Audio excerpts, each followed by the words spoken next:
Singarwe andipo makosti andakashandisa pamhosva yakandipomera yecontempt of court. Ndakasungwa nemapurisa, ndakashungurudzwa kurohwa nemapurisa ndichinzi wewe uri kuzvidza dare. Ndikazoenda pamberi pevatongi kwamajistrate kuMount Darwin ndakawanikwa ndisina mhosva. Ndonyanda nayo chakamira.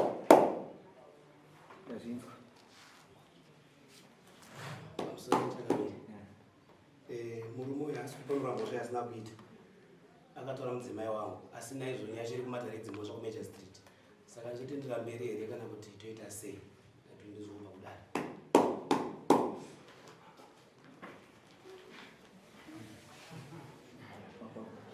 Mvudzi stiri unodzima kwamuri baba. Ndanzonge mati murume uyu akatora mudzimai wenyanja. Ndiyo here iri kwamuri baba kwaMajor Street kutora mudzimai kana kuti imwe ndasalini. Nhau dzakadzipa pamwe chete. Takabva kudarira chief nembiri. Ndokuita appeal kuenda kwaMajor Street. Saka ndonyaya yacho but yava kutopera. China chakabva kupfuura chino tindi kudarira Major Street Court. Musi wechipiri zvekare tadzokera. Mati pacho nhau pano. Ndobvunza kunomhanga. Uyu murume wamumhangarira nhau isati yapera iri kudarwa. Kwete changamiri. Nyaya yandiri kumhangarira yakapera, bepa racho raikuwanikwa ndisina mhosva ndinaro pano. Rekujajwa kunzi handina mhosva ndinaro pano. Nemadhezi andakaenda kukoti yese ndinawo yakatonyorwa pabepa ndinaro.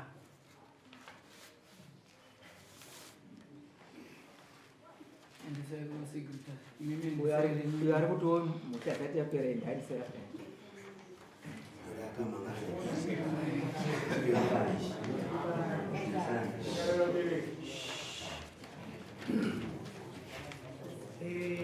Chendesa mapepa imimi nyatsa yekududza mhosva yacho ava mukududza vakududza vachiti ivo vari mhosva yekuti vakatora mudzimai wavo.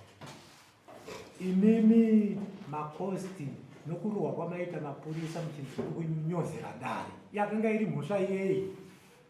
Pamusoro changamiri ndichitsanura nhanganyaya yenyaya. Nyaya yakatanga kuitika ndeyekuti inini ndagara kuSendau Base ndichishandira paSendau Base. Murume uyu akatora mudzimai wangu inini. Ndokubva ndambata. Ndokubva ndatambogadziriswa nemukoma. Ndokubva agara kumva adzokorora futi. Ndobva azondibatira $100. Ndokubva aramba achidzokorora. Ini bva ndazoenda pana mutoriro wake uyu.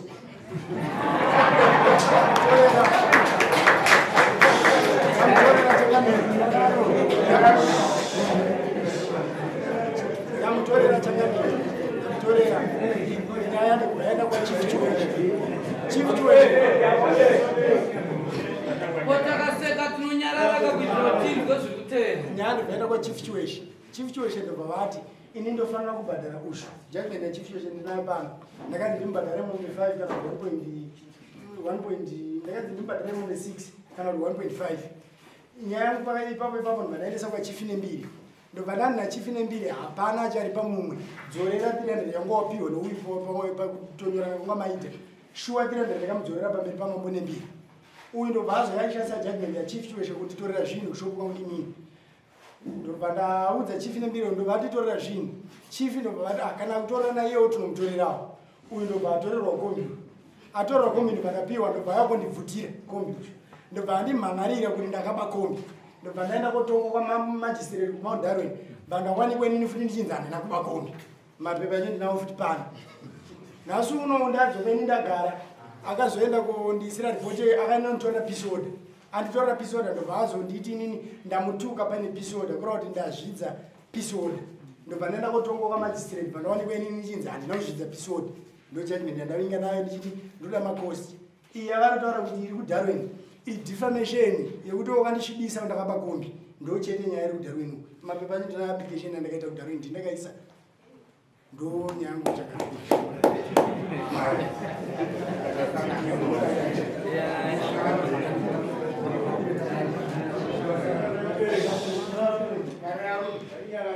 Ya saka kumwe kwese ukwati chakudzoka kumashure.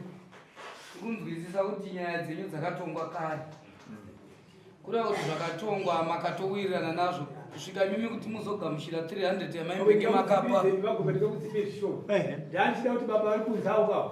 vapupu rekuti ichokwadi here kuti makaita kutorerana nekutorerana kuti zvibude nekuti ari kunoka abvuma pachena kuti aiwa anditi ndakatora mukadzi wake zvakatangira apa indakazomutsivawo ndakutorawo nokuti yaitora wangu imino nokuti aiwa ichokwadi patakazoenda kuna ndatorawo tozoenda mberi pamusoro wedai ini hana kuita utsvina vakutaura ishe wangu ndakatanga kuripota kuti atora mukadzi wangu ndikabudisa hombo omwe ndinao mufoni ndikamubata nezvandinazvo izvi nezvimwe zviri mufoni kana zvakoni muona naizvozvo ndadaro akabva nditakaunda paripoti yandakaisa akundindira kumberi ndibva ndita appeal kuMajor Street akaonekwa zviro kwazvo kuti hombo haaitaura hombo usingabatike nyaya ye300 yakutaura padare rino maraundi achaitamba tose haasi ekuti ndakamubata kudare nemukadzi wake dai ndakadara aindipotera ndoripazve zvinofanira kunge zviripwa nedare kwete ndakamba 300 yei judgment yaMambo Nembire yakati kudii judgment yaMambo Nembire patakasvika seangaadzimai wake aitaura nemunhu akanzibudisa evidence yefoni kana kuti nhumbi dzaunadzo dzagarwa dzaunadzo kuti uprove chokwadi unechi ane mhosva akangodza mukadzi kuti ndakararwa chine murume hapana foni ko yakabuda ndati manzwa mubvunzo wangu udzokorere imi kuti muri kupindura kuti kudii judgment yaChief Nembire yakandibata nemhosva yeakaunti yakandiita ndikaita appeal nekuti zvaibuda ipapo zvinge zvisina hombowo ndakabuditsawo foni yake yanga nemukadzi wonai pano nemapikicha emameseji ekudana ndakora pamubhedha wangu ndikabuditsa kuMajor Street vakaona zviro kwazvo paappeal yanda pamedari nyaya yake ikaraswa naMajor Street 2022 asi anoramba achiita nharo achitora zvavo chisimba achiunza makurukota achiuya usiku nemangwanani ndozvandakasvapa kutora gwaro repeace order akasungwa zvine outcome iri panapa iyi amhura peace order haana 5 days abva kusungwa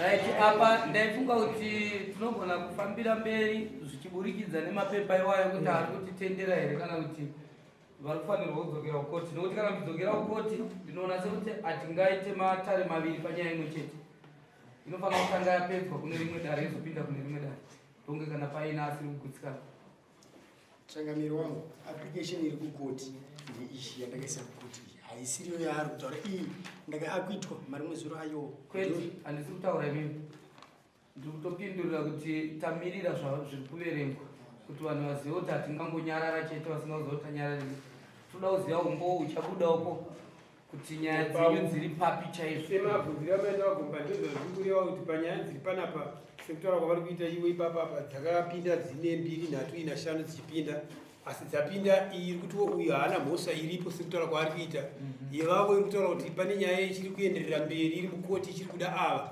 iripo zvakare iri kupupura izvozvo saka sekutaura kwavaita kuti nyaya yavo yakabvira kumadzimambo iri kudzokera kukoti zvari saka pane inoi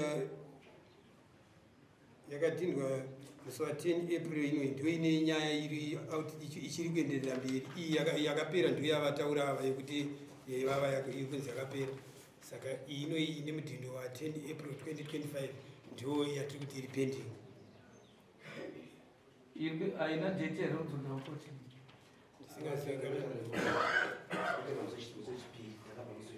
uyo anozoziva sei asina bepa racho tinoudza kuti takati naMajor Street taurai kuti mungakwanise kuya rini tikawirirana kuti kudzokera muZHP ndizvo zvani changamiro wangu kudzokera kukoti muZHP iri kuzviziva asi nyaya dziri kukoti hasiri dzo dzandakwirira kuno ndakwirira nyaya dzacho dzakasiyana nyaya dzacho vada kufananisa dzakasiyana nyaya dzamuri kudzokera kukoti ndedzekuti ndini ndakamuisira defamation kuti wakandisvibisa kuti iwo wandipomerera ndabakombi ndonyaya iri kukoti asi chimirai makadaro muri kugutsikana here kuti ndonyaya yakaiswa kukoti nemurume pamusoro changamiro nhau yakaita kuMajor Street nenhau yakaisa kuno dzakafanana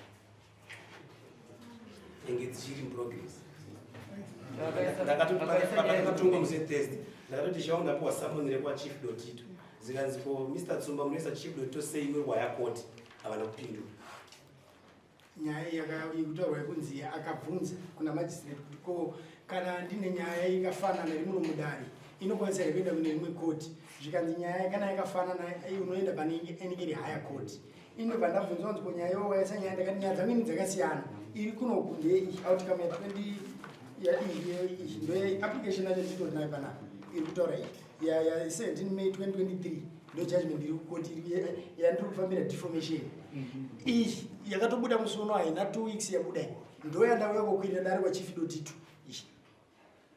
haisiriyo yaari kutaura kuti mukoti bcause application yandakaita dzangu pano pandiri kuona mutsauko mbichai wonyaya zvese dziri kukoti dziri kubvira kukoti pano nyaya yokuti uyo akaita mapepa yakasunga uyu yepeace order ndeyakamurwadza uyo handii ndizvo ndo ikazobuda yauya kumhanga right kozoita yaukaitira uyo futi kuti andisvibisa kuti ndamudira kondo ndizvo ndo iri kwamagistrate ndo different iripa ndokusiyana kwadzene hongo regai ndingotora mukana uno nekuda kwenguva yedu regai tiijambise futi ise padheti redu richatera riri musi wa26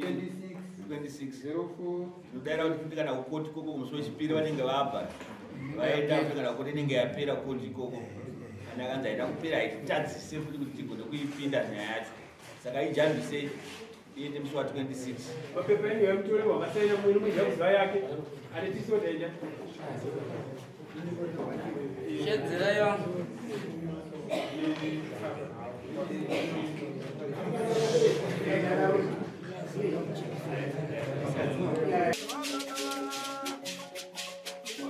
Baba